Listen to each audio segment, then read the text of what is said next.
Hello friends, hi, how are you. मैं दीना गोस्वामी। जैसे मैं पिछली अपनी वीडियोज़ में बता चुका हूँ कि आपको लाइफ स्टाइल कैसे जीना है और आपको अपनी वैल्यू कैसे बनानी है, तो प्लीज़ आज मैं आपके लिए कुछ नया टॉपिक लाया हूँ। बाहर इंटरेस्टिंग टॉपिक है कि हम अपने इंटरव्यू को पहली बार में फेस कैसे करें।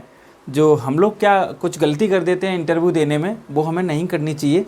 उन चीज़ के बारे में मैं आपको बताने जा रहा हूँ कि हमें क्या गलती नहीं करनी चाहिए जो हम लोग जनरली करते हैं। तो जो जितने भी हम लोग जब कॉलेज से पास आउट होते हैं ना, तो हम लोग मोस्टली गलती करते हैं क्योंकि हमने कभी इंटरव्यू दिया ही नहीं।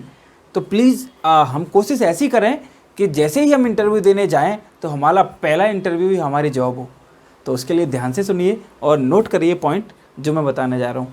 पहला पॉइंट तो ये है कि हम जिस कंपनी में इंटरव्यू देने जा रहे हैं उस कंपनी का हमें उस कंपनी के बारे में हमें पता होना चाहिए, पूरी नॉलेज होनी चाहिए। लाइक आप किसी फार्मास्यूटिकल कंपनी में इंटरव्यू देने जा रहे हैं तो उस फार्मास्यूटिकल इंडस्ट्री के बारे में आपको पता होना चाहिए कि इसका सीईओ कौन है और इसका कितना क्या प्रोडक्ट है, कितने प्लांट हैं और किस किस स्पेशलिटी में ये अपने प्रोडक्ट बनाती है।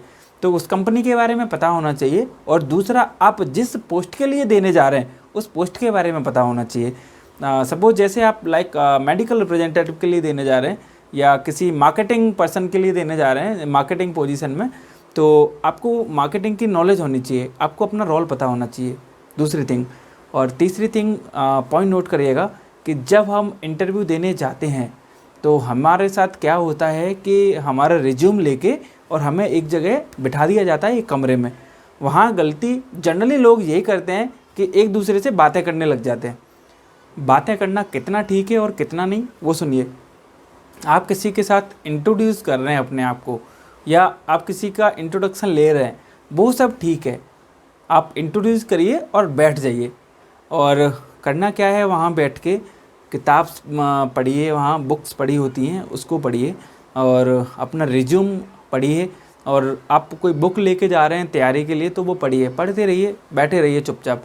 एक दूसरे से बातें नहीं करनी क्योंकि यू आर अंडर सीसीटीवी। सब सीसीटीवी लगी होती है मेरे दोस्त, और अंदर सब कुछ वो देख रहे होते हैं। तो वहाँ नोट करते हैं कि कौन बंदा क्या कर रहा है। पहली गलती ये नहीं करनी हमें।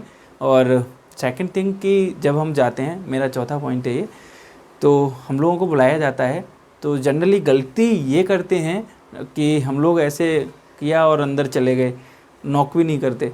और हमको करना ये है कि हमको धीरे से नॉक करना है, स्माइल के साथ बोलना है कि सर मे आई कम इन, ऐसे बोलना है।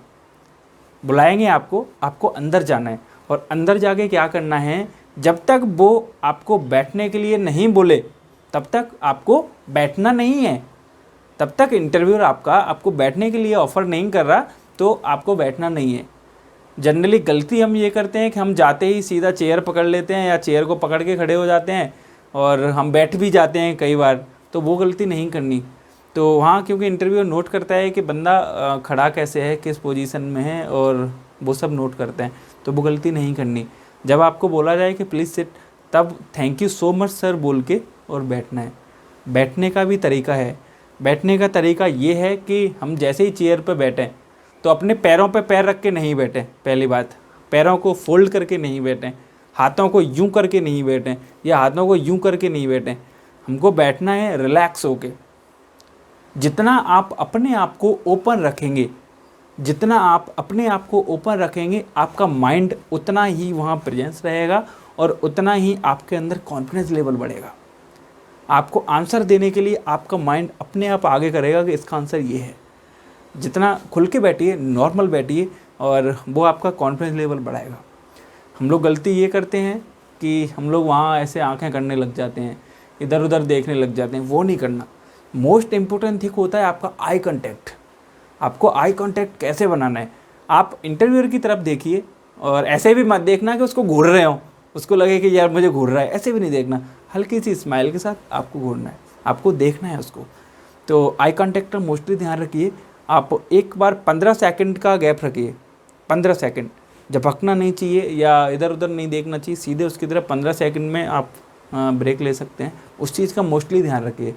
और फिर क्या करना है आपको, जैसे आपसे पूछा जाए कि वेयर इज योर रिज्यूम, तो आपको रिज्यूम ही निकाल के देना है, ना कि डॉक्यूमेंट। हम लोग गलती ये करते हैं कि पूरी फाइल उनको पकड़ा देते हैं, वो नहीं करना। आपको रिज्यूम निकाल के देना है। जब आपके डॉक्यूमेंट मांगे जाएँ तब आपको डॉक्यूमेंट देने हैं। और दोस्त, जब आपसे पूछा जाए ना कि पहला क्वेश्चन कि please tell me detail about yourself, तब आपको अपने बारे में बताना है, स्माइल के साथ बताना है, धीरे से बताना है, शांति से, आराम से। ऐसा नहीं कि उसको लगे कि हम रट्टा मार के आए और उसके सामने हमने प्रेजेंस कर दिया। यार अपने बारे में बता रहे हैं, इंटरटेन करके बताइए आराम से, आपको वो भी इंटरटेन करेगा, 100% आपको इंटरव्यू इंटरटेन करेगा। तो रिलैक्स होके आपको अपने बारे में 2 से 3 मिनट बताना ही बताना है। ऐसा नहीं कि सर मेरा नाम ये है, सर आई एम दैट करके फ्री हो गए, वो नहीं करना। आराम से 2 या 3 मिनट बताना है। और फिर ये है कि जैसे हमसे क्वेश्चन पूछे गए 5, उसमें से 2 का आंसर हमें आ रहा है, 3 का नहीं आ रहा, तो हमें जो जिनका नहीं आ रहा ना, उसमें साफ मना कर देनी है कि सर मेरे को इसका आंसर नहीं पता और मैं सर इसको पढ़ लूँगा, मैं सर अपने आप को प्रिपेयर कर लूँगा, ये बोलना है। सर मेरे को इसका आंसर नहीं पता, sir I don't know this answer, but sir मैं इसको रिकवर कर लूँगा, मैं इसको प्रिपेयर कर लूँगा। उसके बाद गलती हम ये करते हैं यहाँ कि हमको इसका आंसर नहीं पता क्वेश्चन का, फिर भी हम उसमें तीर मारते हैं। तीर मार दें इन द सेंस कि हम उसके बारे में कहीं ना कहीं से गपड़ सपड़ करके उसको हम बताने की कोशिश करते हैं। यार वो इंटरव्यू पागल तो है नहीं, जब आपका इंटरव्यू ले रहा है, आपको जॉब दे रहा है, तो उसको सब कुछ पता है। तो इसलिए उससे झूठ नहीं बोलना, क्योंकि आपके झूठ वो 1 मिनट में पकड़ लेगा और आपको रिजेक्ट कर देगा। सीधे आपको चैम्बर से बाहर जाने के लिए बोल देगा और आप वहीं रिजेक्ट हो जाएंगे। तो आपको उसका आंसर नहीं आ रहा ना, तो मना कर देनी है, सिंपल सी बात। जब मना कर देनी है और जब आपको बोला जाए ना कि ओके डियर आप प्लीज़ बाहर वेट कीजिए, तब हम गलती ये करते हैं कि हम सीधा अपनी फ़ाइल उठा के और सीधे बाहर निकल जाते हैं।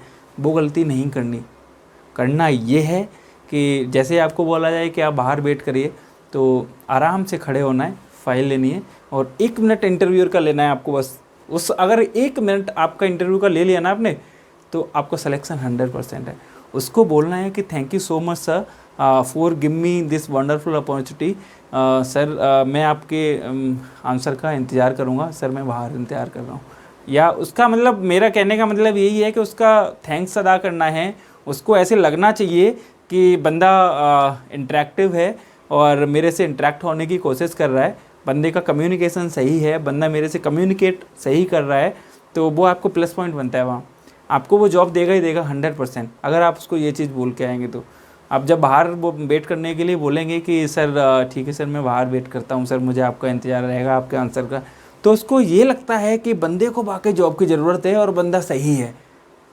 मैटर वो नहीं करता कि आपने उसके 3 क्वेश्चनों का आंसर नहीं दिया। मैटर वो नहीं करता कि आपने उसके 3 क्वेश्चनों का आंसर नहीं दिया।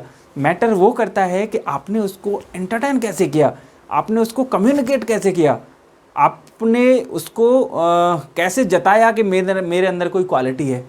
ये छोटे छोटे से पॉइंट दोस्त आपकी क्वालिटी को बताते हैं और इंटरव्यूअर को लगता है कि वाकई बंदा सेलेक्टिव बंदा है। ये छोटे छोटे से ही पॉइंट हमें डिस्क्वालीफाई करवा देते हैं, जिनको हम करना भूल जाते हैं। तो हमें गलती नहीं करनी, हमें समझना है और जितना पूछा जाए उतना ही आंसर देना है। और बस इंटरव्यूअर को अपने आप में छोटे से शब्दों में ही ये बता देना है कि मेरे अंदर ये है, कि मेरे अंदर ये है। तो ठीक है फ्रेंड्स, आप इन सब चीज़ों का ध्यान रखिए और प्लीज़ मेरा चैनल लाइक कीजिए, सब्सक्राइब कीजिए और मैं आपको और नॉलेज देता रहूँगा। कमेंट कीजिए जिससे मैं और प्रिपेयर करके आपको एक नई जानकारी दूँ। Thank you so much. आपका हमारा मोटिव यही है कि मैं आपको ज़्यादा से ज़्यादा मोटिवेट कर पाऊँ और आपको ज़्यादा से ज़्यादा ऊंचाइयों पर ले जा पाऊँ। Thank you so much. Have a nice day.